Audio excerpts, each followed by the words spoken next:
तो दलित women centric atrocity जो होती है, तो दलित वुमेन को वेपनाइज करके होती है। अगर आप सिग्निफिकेंस केस करके अगर मोहतमंगी की केस देखोगे तो वहां पे पहले औरत पे हुआ था। आप कोई भी केस ले लो, इवन मैं ओडिशा में जाके आई हूँ, ओडिशा में भी मैंने 2-3 केसेस आइडेंटिफाई किए, उसमें मैंने फैक्ट फाइंडिंग कमेटी रिपोर्ट भी लिखा है। उसमें भी हम लोगों ने देखा कि पहले तो वेपनाइज जो होता है तो पहले दलित विमेन वेपनाइज होती है। और ये रिसर्च की बात नहीं, हम लोगों ने वो जिया भी है, क्योंकि मेरी ग्रैंड मदर, मेरी जो आजी थी, वो कास्ट बेस्ड वायलेंस की शिकार थी और वो सर्वाइवर थी। और इसी वजह से मैं ये मुद्दे को थोड़ा इमोशनली रखती हूँ हर जगह पे, क्योंकि ये बात नहीं कि हम 360 डिग्री से देख रहे हैं इस चीज़ों को, हमने भी वो जिया है, हमारे पता है कि हमारी माँ, हमारे गांव में हम लोग कैसे बाइकआउट हुए थे और किस तरह से हमारे रिसोर्सेज बंद हुए थे। क्योंकि जब जेंडर बजटिंग आता है वहां पे कास्ट नहीं इन्वॉल्व है, पहले स्पेसिफाई कर रही हूं मैं, जेंडर बजटिंग में कास्ट इन्वॉल्व नहीं है। Gender budgeting is specific for the upper caste main stream feminist movement, वो इसमें कहीं भी कास्ट नहीं है। तो जेंडर बजट के बारे में बहुत खुश होने की जरूरत नहीं। बहुत सारी औरतें बोलती है अरे जेंडर बजट है, हमारे लिए तो कोई बजट है। मैंने बोला कहाँ दलित के लिए बजट है, कहाँ है मुस्लिम औरतों के लिए बजट है, कहाँ है वो नॉमिनेट ट्राइब औरतों के लिए बजट है। तो वो सब चीजें नहीं है।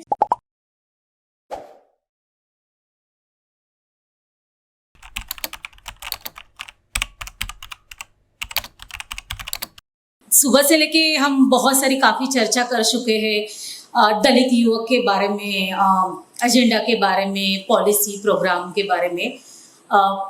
इसको जोड़ के मैं जो कुछ बोलने वाली हूँ उसके पहले मैं ये बताना चाहती हूँ कि मैं अपने आप को आइडेंटिफाई क्या करती हूँ।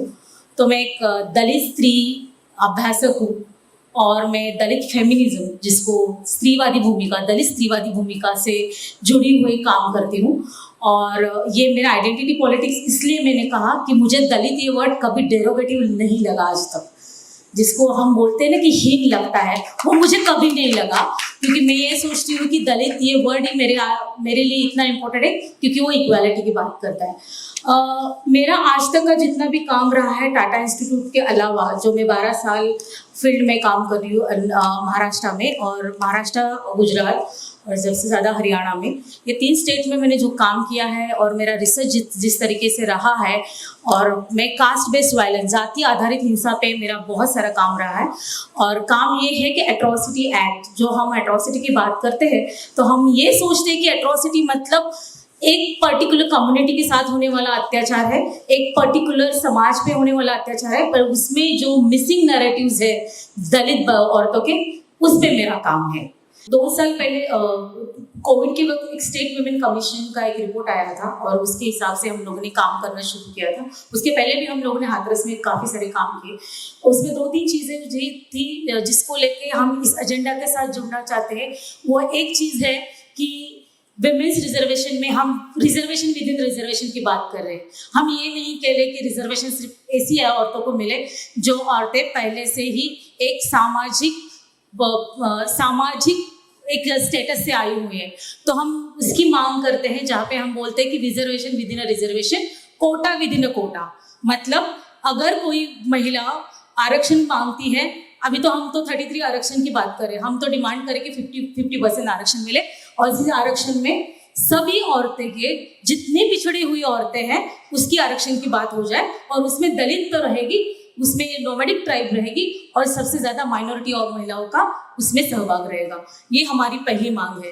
दूसरी मांग है कि हम वुमेन एजुकेशन की जब बात करते हैं तो हम ये एजुकेशन में सबसे ज्यादा प्रॉब्लमेटिक थिंग्स जो हम सुबह से बोल रहे हैं कि हम बोल रहे हैं कि पॉलिसी करना चाहिए, प्रोग्राम करना चाहिए, हायर एजुकेशन के बारे में बात करें।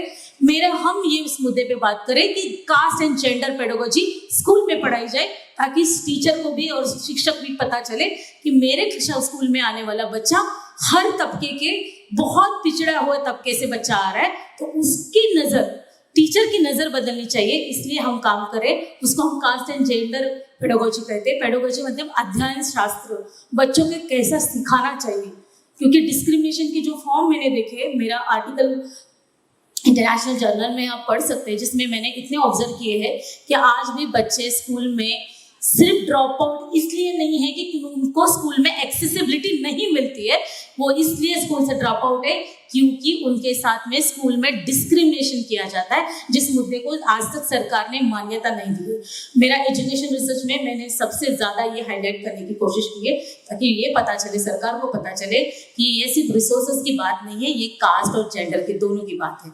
तीसरा हमारा ये जो मुद्दा रहा है कि काफ़ी सालों से हम झगड़ रहे हैं, एट्रोसिटी होती है, डोमेस्टिक वायलेंस होता है, रेप होता है। मैं 5 साल special cell for women and children में काम करती थी और मैं प्लेस थी कमिश्नर ऑफिस मुंबई में, और उस वक्त मैं एक सोशल वर्कर हूँ, तो मेरा बैकग्राउंड भी सोशल वर्क से है, तो मुझे हमेशा इंटरवेंशन के अलावा कुछ दिखता नहीं है। मुझे लगता है कि प्रॉब्लम कब बदलेगा वो मुझे पता नहीं, लेकिन प्रॉब्लम आया है तो उस पर सोल्यूशन निकालना मेरा काम है। तो इस हिसाब से हम काम कर रहे थे। तो आज तक मेरा जो अनुभव रहा है नेशनल वुमेन कमीशन के साथ में, तो खास इतना अच्छा नहीं रहा है, ताकि नेशनल वुमेन कमीशन के पास में ऐसी कोई दायरे ही नहीं है जो वो एक दलित वुमेन की बात सुने, एक नॉमेडिक ट्राइब की बात सुने, जहाँ पे हम देखते कि भटकंती करते हुए जो लोग बिछड़ी हुई औरतें जिनके रेप के बारे में हम बात नहीं कर सकते। तो नेशनल वुमेन कमीशन को एक्टिवेट करने का काम हम जोरों शोरों से कर रहे हैं, और इस एजेंडा में हम इसलिए जुड़ना चाहते हैं ये कि, और सबसे इंटरेस्टिंग मुद्दा जो है हम काफ़ी दिनों से स्ट्रगल कर रहे हैं वो है असंगठित कामगार औरतें। और जब औरतें की बात होती है असंगठित कामगार की, तो हम सबसे स्पेसिफिक करते हैं कि भाई कौन से कास्ट के। तो मेरा इतने सालों का जो सर्वे रहा है उसमें से निकल के आते तो अपनी औरतें हैं। तो मनीषा ताई तोकले हमें उस चीज़ में मदद कर रही है। स्टेट ऑफ महाराष्ट्र में sexual harassment at work place, काम की जगह पे होने वाले लैंगिक हिंसाचार, जिसको आज 10 साल पूरे हो गए। 2013 में था एक्ट जो 2013 में एनेक्टेड हुआ, और आज उसको 10 साल पूरे हो गए। इस 10 सालों में कोई भी दलित पिछड़े वर्ग की औरतों के लिए कुछ भी कंप्लेंट करने के लिए दायरा नहीं है। तो हम लोग अभी इस मुद्दे पे बात कर रहे हैं जहाँ पे हम ये बोल रहे हैं कि डिस्ट्रिक्ट लेवल पे जितने कंप्लेंट्स कमेटी है उसको एक्टिवेट करना है। मैं रिसेंटली अभी बात भी कर रही थी आशा ताई से कि हमारे जो कमेटी है जो ऑन पेपर है, सभी IAS ऑफिसर को पूछोगे तो बोलेंगे कि मैडम हमारे यहाँ पे तो कुछ होता नहीं है, औरतें कब आती है कंप्लेंट देने के लिए, लेकिन हमारे पास कमेटी है। लेकिन औरतें क्यों नहीं आती वो भी एक इशू है ना। इसका मतलब ये नहीं कि अत्याचार नहीं हो रहा है, अत्याचार तो हो रहा है। तो माइनिंग वर्कर के जाओ, मैं तो शुगर कैन वर्कर को भी देखती हूँ, मैं तो मुंबई के भी स्टोन कटर वाले भी जो वर्कर है वो उसके बात करती हूँ, डोमेस्टिक वर्कर की बात करती हूँ। तो उसमें हमको ये पैटर्न्स दिखते हैं। मैंने जो बुक लिखा है Dalit women emerging patterns of caste based violence, वो अमेजोन पे अवेलेबल है, वो इसका मैं मराठी में भी ट्रांसलेट कर रही हूँ। इसका एक ये बुक लिखना और बताना ये ज़रूरी था कि किस तरीके से पैटर्न जो है वायलेंस के, बेसिकली वायलेंस के, वो जो एग्जिस्ट करते हैं और जिसको हम उसको इंटरवेंशन के मोड पे नहीं देखते हैं, तो उसको एक एजेंडा की तरह हम इस दलित एजेंडा के साथ जुड़ना चाहते हैं। ये तो पूरी काम की बात होगी कि हम इस तरीके से काम करते हैं। लेकिन हमारा एक ऐसा ग्रुप है जिसे हम दाकिनी अवेकिंग विमेंस, दाकिनी का मतलब होता है एक्चुअली वो फिलोसॉफिकली हिंदू फिलोसॉफिकल और बुद्धिस्ट फिलोसॉफिकल बहुत सारे अलग मीनिंग है। हम इस ग्रुप से साथ ये जोड़ते हैं कि हम ये चाहना चाहते हैं कि कोई भी जो लड़की है दलित कम्युनिटी से है जो हायर एजुकेशन तक जाती है लेकिन वो कास्ट जेंडर जैसे बहुत सारे डिस्क्रिमिनेशन फेस करती है और उसके लिए कोई प्लेटफॉर्म नहीं है, इस मंच के आधार पे हम ये आह्वान करना चाहते हैं। ऐसी महिला, ऐसी लड़कियां अगर हमारे साथ जुड़ना चाहते हैं तो हमारे लिए सबसे ज़्यादा बहुत गर्व की बात होगी और हमारे लिए इंटरवेंशन करना, और मेरा स्टेट के साथ में इंटरवेंशन यही मेरा मॉड्यूल है। तीसरा एक लास्ट हम ये बोलना चाहते हैं कि हमने जो मॉड्यूल क्रिएट किया है कि किस तरह से एट्रोसिटी होती है, तो दलित वुमेन सेंट्रिक एट्रोसिटी जो होती है, तो दलित वुमेन को वेपनाइज करके होती है। अगर आप सिग्निफिकेंस केस करके अगर मोहतमंगी की केस देखोगे तो वहाँ पे पहले औरत पे हुआ था।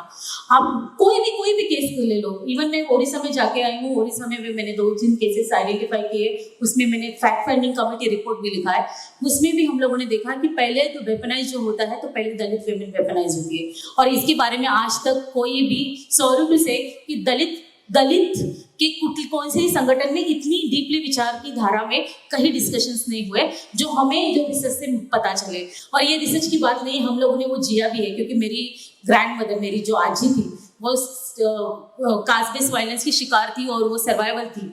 और इसी वजह से मैं ये मुद्दे को थोड़ा इमोशनली रखती हूँ हर जगह पे, क्योंकि ये बात नहीं है कि हम 360 डिग्री से देख रहे हैं इस इशू को, हमने भी वो जिया है, हमारे को पता है कि हमारी माँ हमारे गांव में हम लोग कैसे बाइकआउट हुए थे और किस तरह से हमारे रिसोर्सेज बंद हुए थे। और लास्ट जो मुद्दा है कि मैं दलित एजेंडा से ज़्यादा बहुत लोग बहुत एक्सपेक्ट कर रहे हैं कि ये होगा वो होगा वैसे होगा।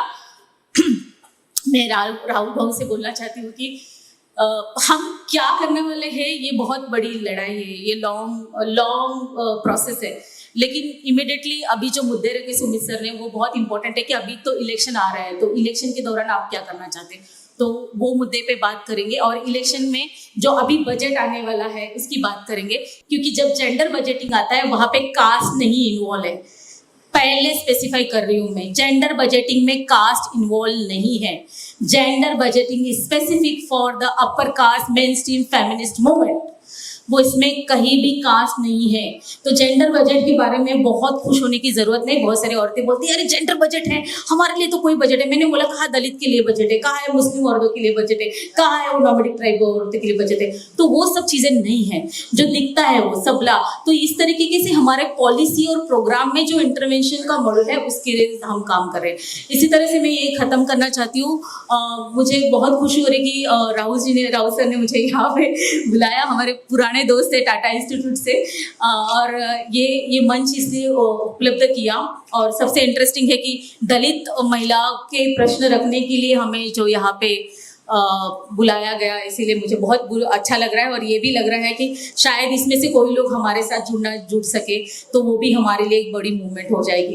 क्योंकि कांबळे नाम जो है ना वो बहुत बड़ी लेगेसी है। आशाताई कांबळे, शांताबाई कांबळे, बेबीताई कांबळे, तो हम उनसे बहुत ज़्यादा इंस्पायर है। तो हम हमेशा चाहते हैं कि हमारी लेगेसी एक आगे चले। Thank you so much.